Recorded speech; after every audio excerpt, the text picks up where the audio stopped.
Hello friend, welcome to my channel সুন্দর ইতিহাস। সুন্দর ইতিহাসের পক্ষ থেকে জানাই আন্তরিক শুভেচ্ছা ও অভিনন্দন। আজকে একটি বিগ নিউজ খবর কিন্তু আমরা দেখতে পাচ্ছি। মাদ্রাসা সার্ভিস কমিশনের পক্ষ থেকে একটি পেপারে একটি খবর কিন্তু প্রকাশ করে দেওয়া হয়েছে। তো চলুন আমরা সেই পেপার কাটিং থেকে এই খবরটিকে সংগ্রহ করে নিয়ে দেখে নিচ্ছি।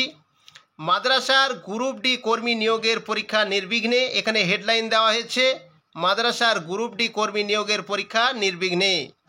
তো চলুন আমরা দেখে নিই কী বলা হয়েছে এই অংশে। এখানে বলা হয়েছে রবিবার মাদ্রাসায় গ্রুপ ডি কর্মী নিয়োগের পরীক্ষা নির্বিঘ্নেই সম্পন্ন হলো। বেলা 12টা থেকে 1টা পর্যন্ত হয়। 73,000 পরীক্ষার্থী এই পরীক্ষায় অংশগ্রহণ করেন।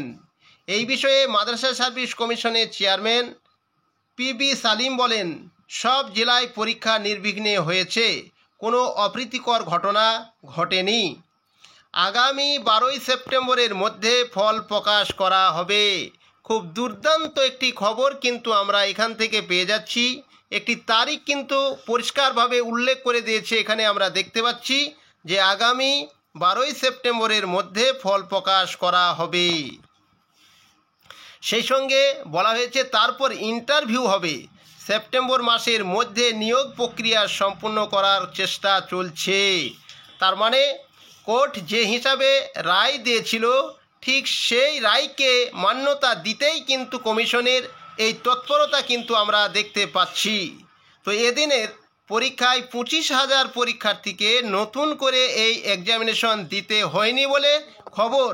অনেকেই আমাকে জিজ্ঞাসা করছিলেন যে স্যার, এই পরীক্ষায় 73,000 আপডেট করেছিল, 73,000 প্লাস আপডেট করেছিল, কিন্তু এই পরীক্ষায় কতজন পরীক্ষায় বসেনি বা কত পরীক্ষা দিয়েছিল, এরকমের খবর কিন্তু অনেকেই জানতে চেয়েছিলেন। তো এখান থেকে আমরা আজকে পরিষ্কার হয়ে যাচ্ছি যে 73,000 পরীক্ষার জন্য আপডেট করলেও কিন্তু 25,000 জন পরীক্ষা দেয়নি। তার মানেই বুঝতে পারছি যে এই 25,000 জন আপডেট তারা করেনি। তাহলে পরীক্ষায় বসছে 73 থেকে যদি 25,000 বাদ দেওয়া যায় তাহলে 48,000 জন কিন্তু পরীক্ষায় অংশগ্রহণ করেছে। তারপরে আমরা দেখে নেব লিখিত এই পরীক্ষায় উত্তীর্ণদের পরবর্তী প্রক্রিয়ার মাধ্যমে নিয়োগ সম্পূর্ণ করা হবে বলে মাদ্রাসা সার্ভিস কমিশন জানিয়েছে। 2010 সালে মাদ্রাসা সার্ভিস কমিশনের গ্রুপ ডি পদে পরীক্ষায় বসার জন্য আবেদন গ্রহণ হয়। পরীক্ষাও হয়েছিল, কিন্তু প্যানেল প্রকাশ করতে পারেননি কমিশন।